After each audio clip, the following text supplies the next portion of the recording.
Hello everyone, welcome back to my channel. कैसे हैं आप सब? आप सभी का स्वागत करती हूँ मेरे पेज पे और मेरे यूट्यूब चैनल पे। होप करती हूँ कि आप सभी ठीक होंगे। हम भी यहाँ पे बहुत बढ़िया ठीक से हैं। सिचुएशन जैसी भी हो, अपने आप को ठीक करो तो भगवान भी अगर ख़राब भी होगे तब भी ठीक हो जाएंगे। मेरी ऐसी थिंकिंग है और सभी से उम्मीद करती हूँ कि वो भी अपने घर परिवार में सबके साथ ठीक होंगे, राजी खुशी होंगे। कई बार क्या होता है कि हालात थोड़े सही भी नहीं होते, तब भी हमें सही ही बोलना चाहिए, क्योंकि भगवान इसी चीज़ में खुश होता है कि सिचुएशन इसके ऊपर कोई भी है, जो मर्जी इसका इम्तिहान ले लो, फिर भी बोलता है कि ठीक हूँ। तो ऐसे ठीक ही रहना चाहिए, मेरा ये मानना है। कभी कमज़ोर नहीं पड़ना चाहिए, कभी लूज़ नहीं करने चाहिए अपने इमोशंस। हमेशा अपने आप को स्ट्रॉन्ग रखिए, तभी भगवान भी इसमें खुश होता है। आज मैं दो तीन बातें शेयर करने आई हूँ आप सभी से। बातें क्या हैं वो मैं आपको बताती हूँ कि फर्स्ट ऑफ ऑल तो मैं यहाँ के हमारे न्यूजीलैंड के प्राइम मिनिस्टर के बारे में बताती हूँ। जैसे कि सभी को पता है कि लास्ट आज कंप्लीटली डेट वाइज 2 मंथ्स हो गए हैं हमारे यहाँ पे लॉकडाउन हुए। लॉकडाउन स्टार्ट हुआ था अगस्त 17 नाइट से, तो आज अक्टूबर 17 है। डेट वाइज 2 मंथ्स हो गए हैं और यहाँ पे लोगों को वैक्सीनेट किया जा रहा है। किसी को नहीं पता था कि इतना लंबा लॉकडाउन जाएगा, जहाँ ऐसी सिचुएशन आ जाएगी। तो हमारे जो प्राइम मिनिस्टर है, हो सकता है कई लोगों को इसके बारे में पता हो सकता है कईयों को नहीं भी पता। तो हमारी जो प्राइम मिनिस्टर है वो अनमैरिड है, लेकिन जैसे यहाँ पे फॉरेन में बहुत सारे लोगों को पता है कि कॉमन है, लिविंग में रहते हैं, वो लिविंग में रहते हैं, लेकिन वो लीगली मैरिड नहीं है। और उनकी एक बेटी भी है, जो कि अभी मुझे लगता है कि 3 या 4 ईयर की होने वाली है, या हो चुकी है। सो उन्होंने अभी अक्टूबर नवंबर में उनका प्लान था मैरिज करने का, और उन्होंने वेन्यू जो बुक करवाया हुआ था, जैसे हम पैलेस बोल देते हैं या होटल बोल देते हैं, तो ऐसे उन्होंने जहाँ पे मैरिज का बुक करवाया हुआ था, सो अभी उन्होंने कैंसिल कर दिया। क्यों कैंसिल किया? सभी को पता है कि लॉकडाउन चल रहा है, तो इस रीज़न से जो है मैरिज का जो है हो सकता है कि उन्होंने पोस्टपोन कर दिया हो। तो सिचुएशन में ये बता रही हूँ कि फ़नी थिंग है, हमारे हिसाब से हमें फ़नी लग रहा है, प्राइम मिनिस्टर ने जहाँ पे उनका मैरिज होनी थी, वो वेन्यू बुकिंग जो थी वो कैंसिल करवा दी, और जो ओनर था उस वेन्यू का, उसने प्राइम मिनिस्टर को $5,000 का बिल भेज दिया। ये फनी थिंग है, उसने अपनी ड्यूटी की है, प्राइम मिनिस्टर को बिल भेज दिया, जो कि एक लीगल है।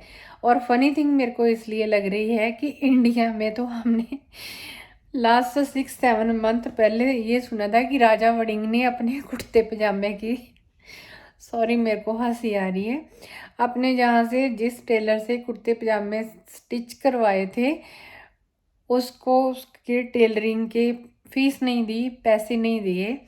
और हमारे तो इंडिया में ऐसे होता है कि अगर गांव के सरपंच के या मोहल्ले के एमसी के घर में कोई फंक्शन है, तो वहाँ पे लाइटिंग वगैरह मुझे लगता है फ्री करते होंगे, या बाकियों से कम पैसे लेते होंगे।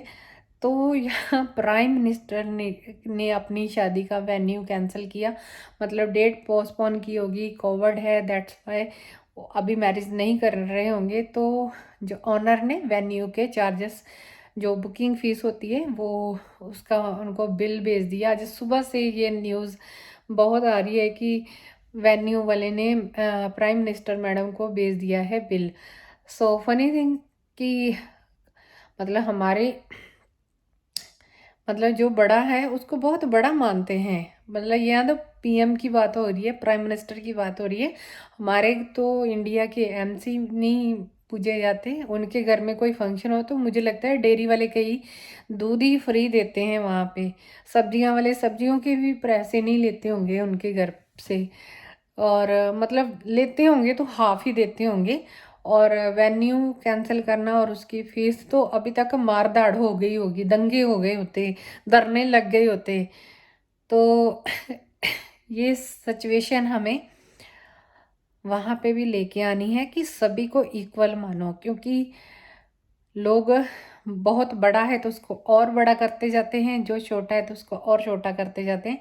ऐसा नहीं होना चाहिए। ये एक एग्जाम्पल और सेट हो गई है, जो मैंने थोड़े टाइम क्या, कुछ मंथ पहले अपनी वीडियो में बताया था कि हमारे यहाँ पे सिक्स सुप्रीम जो सोसाइटी है वहाँ पे उन्होंने एक कुछ चीज़ का उद्घाटन करना था, तो उसके लिए प्राइम मिनिस्टर को इनवाइट किया गया था। तो जो वो बुके होते हैं तो प्राइम मिनिस्टर को उन्होंने दिए उनके वेलकम में, तो वो भी उन्होंने प्राइम मिनिस्टर ने अपने हैंड में ही, अपने हाथों में ही पकड़ के रखे।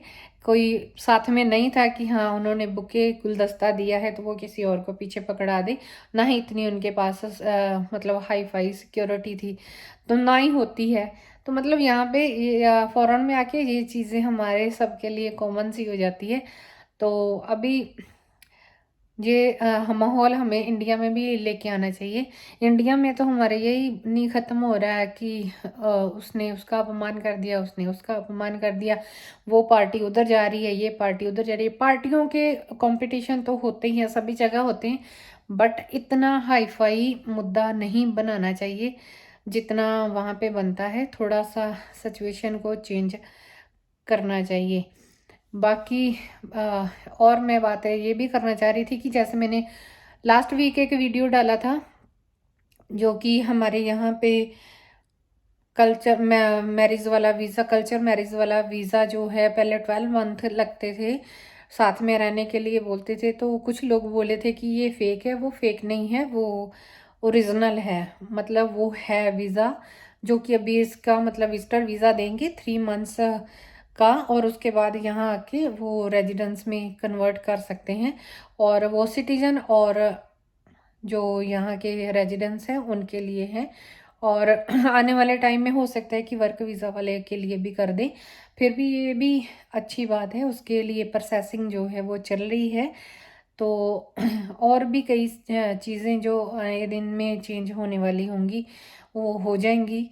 और अभी जो हमारे यहाँ की एक और मैं बात शेयर कर रही हूँ कि इस सैटरडे, जो कल सैटरडे निकल के गया है, गवर्नमेंट ने अनाउंस किया था कि सुपर एक्साइटेड इस सैटरडे को हम करेंगे। बहुत सारे जो लोग थे वो वैक्सीनेट नहीं हो रहे थे, वैक्सीनेशन नहीं करवा रहे थे, तो उसके लिए गवर्नमेंट ने एक अच्छा तरीका निकाला। उन्होंने $40 का वाउचर शायद KFC का खाना दे रहे थे। तो जो लोग कल वैक्सीनेट करवाया, जिन्होंने 1,30,000 लोगों ने वैक्सीनेट करवाया अपने आप को, और गवर्नमेंट ने सभी को $40 का फूड जो है, फूड वाउचर जहाँ कह लो, जहाँ फूड उनको फ्री में दिया है। तो लोग थोड़े से ग्रीडी होके, चलो जो भी है, किसी ना किसी तरीके से प्राइम मिनिस्टर अपना काम जड़ा बखूबी कर रही है, जो मेरे को तो बहुत पसंद आ रहा है। हो सकता है कि कईयों को नहीं भी अच्छा लग रहा होगा, लेकिन वो अपने लोगों को सेव करने के लिए कितने अच्छे अच्छे वर्क कर रही हैं। सो उसके लिए मैं तो दिल से उनका थैंक यू भी करना चाहती हूँ। तो कुछ लोगों को हो सकता है कि ये उनके अच्छा भी नहीं लग रहा है तरीका, लेकिन जब गवर्नमेंट का मुझे लगता है कि ये प्लान है कि जब डबल डोज जो है 90% लोगों को लग जाएगी तो इंटरनेशनल बॉर्डर जो है वो ओपन हो जाएगी। सो अभी थोड़ा सा हार्ड टाइम है, लेकिन आने वाला कल सही हो सकता है। लेकिन हम अगर कोशिश करेंगे तभी सही हो सकता है, अगर कोशिश ही नहीं करेंगे तो कैसे सही होएगा ना। सो सिचुएशन को या हालात को चेंज करने के लिए, सुधारने के लिए हमें कुछ ना कुछ जो करना पड़ता है। तो हमारे प्राइम मिनिस्टर जो कि कुछ लोग, कुछ कम्युनिटी के लोग, अभी मैं नाम नहीं लूँगी उनका, कि वो नहीं लगवा रहे थे इंजेक्शन, तो गवर्नमेंट ने थोड़ा उनको ग्रेड दिया और वो लोग निकल के बाहर आए। और इसी खुशी में कल इतना मतलब पूरे देश में लोग मतलब एक हिसाब से जश्न ही मना रहे। खुद हमारे जो डायरेक्टर जनरल हेल्थ है वो भी डांस करते हुए दिखे।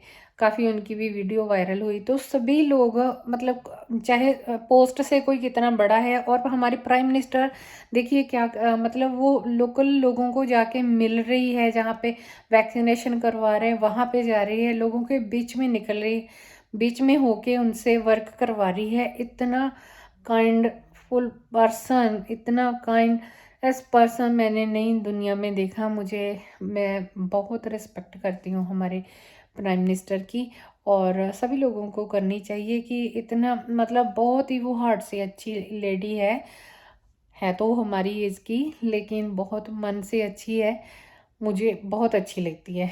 बाकियों के विचार मेरे साथ मिलते हैं या नहीं मुझे नहीं पता, लेकिन मुझे बहुत अच्छी लगती है। वो लोगों के बीच में से निकल रही है। हमारे तो अगर कहीं राशन कार्ड भी बन रहे होते हैं ना इंडिया में, जहाँ कहीं गवर्नमेंट का कुछ चीज़ डिवाइड करने के लिए या कुछ देने के लिए आए होते हैं, तो वो भी अपनी अकड़ में सरपंच हो, एमएलए हो, या एमपी हो, या एमसी हो, तो वो अकड़ में वहाँ पे खड़े होंगे कि हम शायद अपनी जेब से दे रहे हैं या अपनी कमाई से दे रहे हैं, दे दो गवर्नमेंट के खाते से रहे होते हैं, लेकिन ईगो बहुत दिखाते हैं। और हमारे यहाँ से पे हमारी प्राइम मिनिस्टर खुद लोगों के बीच में निकल रही है और उनको मोटिवेट कर रही है इंजेक्शन लगाने के लिए। तो ये जो डिफरेंस है वो फॉरेन में आके ही पता लगता है। वहाँ पे तो हम लोग, मैं क्यों बोलूँ कि हम नहीं करते थे, हमें भी लगता था कि जितनी बड़ी पोस्ट उतनी ज़्यादा ईगो, लेकिन जब से हम बाहर आए हैं तो हमारी थिंकिंग चेंज हो चुकी है। तो सभी को अपनी थिंकिंग चेंज करनी चाहिए, ईगो को छोड़ के अपने माइंड को खुश रखना चाहिए, सभी लोगों को दिल से रिस्पेक्ट देनी चाहिए और सभी का दिल से आदर भी करना चाहिए। आदर सत्कार हम किसी का करेंगे तो आने वाले टाइम में हमारा भी कोई करेगा। सो ये जो चीज़ें हैं वो हमें बहुत कुछ सिखाती हैं। कुछ लोग सीखते भी हैं, कुछ लोग अवॉइड भी करते हैं, ऐसा भी होता है। सो मान सम्मान बढ़ाने के लिए ये नहीं है कि जैसे लास्ट ईयर कोरोना आया था तो एक बैग होता था राशन का और 10 लोगों के हाथ होते थे देने वाले, कि हम लोग दे रहे हैं। कहीं पे एक ट्री लगाते हैं तो 10 हाथ होते हैं कि हम लगा रहे हैं, ये ट्री लगा रहे हैं। नहीं, बैग चाहे एक हो, हाथ वहाँ पे कोई दिखाई नहीं देना चाहिए कि कितने लोगों ने दिया। ऐसा हमें बनना चाहिए और ऐसे हमें अपनी थिंक रखनी चाहिए। ट्री लगा दो, बाद में फ़ोटो खींचो कि हाँ हमने इतने ट्री लगा दिए। वहाँ बंदों की नहीं, ट्रीज़ की ज़रूरत है कि ट्री जो है हमें फ्रेश एयर देंगे। हमारी जो आने वाली पीढ़ियाँ हैं वो, उनकी जो सांस है वो बीमारियों से राहत रहेंगी और उनकी फ्रेश जो एयर उनको मिलेगी। तो किसी को कुछ राशन देना या किसी की हेल्प करनी है तो वीडियो बना के नहीं करो। किसी की हेल्प करनी है तो पर्दे के पीछे करो, ऊपर वाला उस चीज़ में मानता है। ये नहीं है कि मैंने 10 रुपए किसी को दे दिए और फ़ोटो खिंचवा ली और सोशल मीडिया पे वायरल कर दी, थे वो बोला कि मैंने इसकी इतने की हेल्प की। 10 दे के 20 का ढिंडोरा पीटते हैं कुछ लोग। सो बहुत कुछ लर्न होता है ऐसे, जैसे हमारे यहाँ के प्राइम मिनिस्टर कर रहे हैं। सभी जगह ऐसे हो सकते हैं, लेकिन थोड़ा सा माइंड को चेंज करना पड़ता है। So thank you everyone. ये थोड़ी सी बातें थी जो मैंने शेयर करनी थी आप सभी से। बाकी सिचुएशन तो आती जाती रहती है। हमारे भी सतीश को चोट लगी और रुद्र को भी थोड़ी सी हेल्थ की प्रॉब्लम चल रही है, मतलब उसकी आई अभी प्रॉपरली ठीक नहीं है। मुझे भी कुछ ना कुछ हुआ रहता है, तो हम भगवान को गालियाँ थोड़ी देंगे। हम ये थोड़ी बोलेंगे हाँ ये क्या हो गया, वो क्या हो गया। ये तो चलता रहता है। ये तो एक सर्कल है जो आज मेरे पे है, कल किसी और पे है, फिर किसी और पे। तो ये तो समय का पहिया है, घूमता रहता है। और भगवान भी इम्तिहान लेता है और वो भी अच्छे लोगों के ही लेता है, मैं तो ये बोलती हूँ। अभी मेरे को कोई बोला था उसकी इतनी चोट लगी और तुम इतनी खुश है, कोई बोलेगा भी हो सकता है तू इतनी स्माइल दे रही है, सिर्फ कोई फ़र्क ही नहीं पड़ता। हो सकता है कुछ लोग ऐसे भी बोले, लेकिन फ़र्क इसलिए नहीं पड़ता क्योंकि हमने कुछ मतलब बुरा नहीं सोचते, बुरा नहीं करते। सिचुएशन आज थोड़ी ढीली है, कल को ठीक हो जाएगी। हो सकता है इससे ज़्यादा कोई प्रॉब्लम आने वाली हो तो वो थोड़े में निकल गई। तो इसलिए इसमें भी मैं भगवान का थैंक यू ही करती हूँ कि जो किया अच्छा ही किया। सो जो होता है अच्छे के लिए ही होता है। सो मैं सबसे रिक्वेस्ट करती हूँ कि ऐसी ही थिंक रखिए कि अपने माइंड को फ्रेश रखिए, चेंज कीजिए, रिस्पेक्ट कीजिए, रिस्पेक्ट लीजिए और अपने आप को खुल के ज़िंदगी जीने वाली जो चीज़ है ना उसमें लेके चलिए, ना कि ये ईगो वाले काम नहीं करने। चाहे कोई कोई भी हो, चाहे कोई घर का बड़ा हो, चाहे कोई घर का छोटा है, चाहे कोई मोहल्ले का एमसी हो, चाहे कोई गांव का सरपंच है, चाहे कोई एमएलए, चाहे कोई एमपी, कोई भी हो, चाहे डीसी हो, चाहे डीआईजी हो, जो भी पोस्टिंग होती है, कोई भी हो। जैसे हमारे यहाँ पे मिनिस्टर कर रहे हैं, वैसे अगर इंडिया वाले मिनिस्टर भी कर जाएं तो आम जनता के वारे न्यारे हो जाएंगे। So thank you everyone. अगर वीडियो अच्छी लगी तो शेयर ज़रूर करना, मेरे चैनल को सब्सक्राइब कीजिए और मेरी वीडियो को लाइक कीजिए अगर आपको अच्छी लगे तो। Thank you everyone, have a great day, thank you.